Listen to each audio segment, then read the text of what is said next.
Welcome, ladies and gentlemen, welcome, my friends. My name is Dieter Vanschura, and I'm the owner of a little family company in southern Bavaria, which is in southern Germany. And we've sold mostly Japanese prints, but also contemporary prints, in weekly online auctions since 2001. And today I want to introduce a new artist, a contemporary artist, and we combine both now Japanese style prints and contemporary prints. And this great artist, his name is Edward Luper. Edward Luper lives in London. He's a painter, illustrator, and a printmaker. And Edward Luper has a great passion since his childhood. Imagine, well, for Asian art. I want to begin with a quote by Edward Luper, and you can find that on his website. Beginning of quotation. I collect Japanese prints and love them greatly, deeply influencing my aesthetic and way of seeing the world. London is my Edo.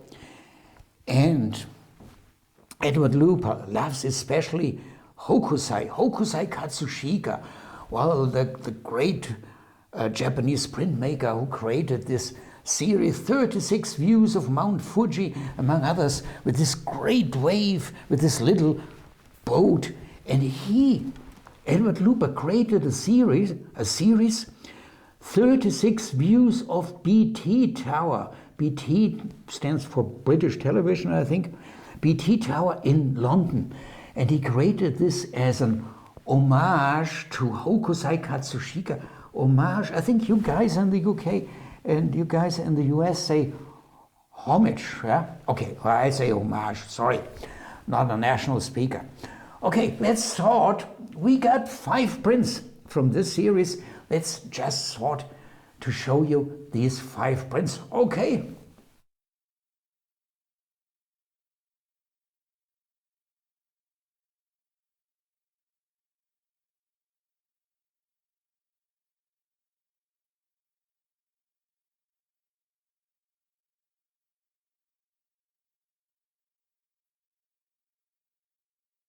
Well, you've seen 5 pieces from a complete series, 36 views of BT Tower in London. And let me repeat what Edward Luper said. He said, London is my Edo. For those who don't know what Edo is the old word for Tokyo. But let me now talk a little bit about the technique which Edward Luper uses. Well, first of all, the sizes. Size is like that, so middle-sized, 24 by 19 inches, or for the Europeans and all others, except you guys in the US, 61 by 48 centimeters. The edition is a limited edition with an edition size of 50, signed and numbered, well, just as it is the habit for contemporary art prints. But there's one thing different from what we offered in the past. I mean, you guys, especially you aficionados for Japanese prints, I know you are die-hard fans of woodblock prints, but you buy also silkscreen prints and etchings and aquatints and even lino cuts. Lino cuts, by the way, today, same level as woodcut prints. No, this is for the first time a digital art print on archival paper and printed on an excellent paper, therefore archival paper, 7 GSM Epson Xuan paper. And I can only tell you, it feels like a thick laid paper, a perfect paper. If you happen to collect Hideaki Kato, yeah, it feels like that, or any other contemporary artist with a thick laid paper. Let me explain a little bit about what is digital art print on archival paper.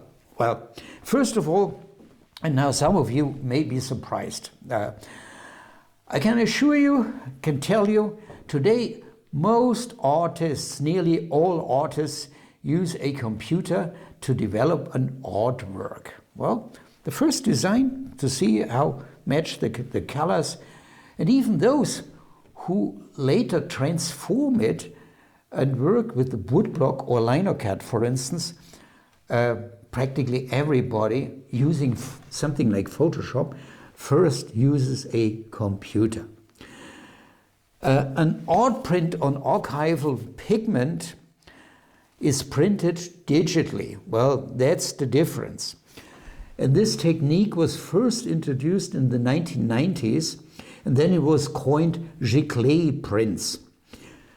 Since then, my friends, and now listen well, this technique has been greatly developed into a high-quality product printed by professional studios. Well, not by a tinkering artist who prints it at home with his $150 inkjet print. Yeah, of course, some still may do. Yeah, but Edward Luper, for instance, this was professionally printed in a studio. Yeah, and high archival quality papers and inks guarantee a long-term color stability of 100 to 200 years. Well, if you're familiar with old Japanese prints, you know those printed until roughly 1850, 1860. The colors used for those were natural colors, pigments taken from plants or from minerals. And when you hang them on the wall, they fade. They fade very fast. Even when you put them into a drawer, they fade. Yeah.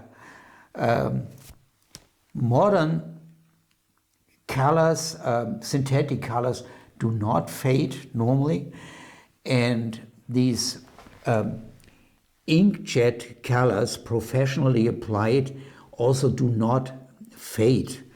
Got the message? Okay, well then we've arrived at the end. We got 5 prints by Edward Luper consigned for our auctions from this wonderful series, 36 Views of BT Tower. And the coming auction, it's the number 1764, if I'm not wrong. We'll show 2 out of these 5. But you can see them all 5 in our article section. We always combine the video. When we have a new artist, we always make an article and a video about him. And let me show now the article. Where's the mouse? My goodness. Okay, here it is. This is there on bottom. There's even a video by Edward Luper. You can find it on YouTube, or you can start it from this article. 36 Views of the BT Tower. Take a look at that. And there you see on all 5. I love this one especially, my God. And you find the article section here in our education section. And here, go to articles, art. This is it. Well, thanks for watching today. And don't forget to bid in our auctions, my friends. Otherwise, it doesn't work. I mean, no great contemporary artist will consign to us if you, the clients, do not buy his artworks. Okay, you got the message. I love you. Goodbye. Have a good week.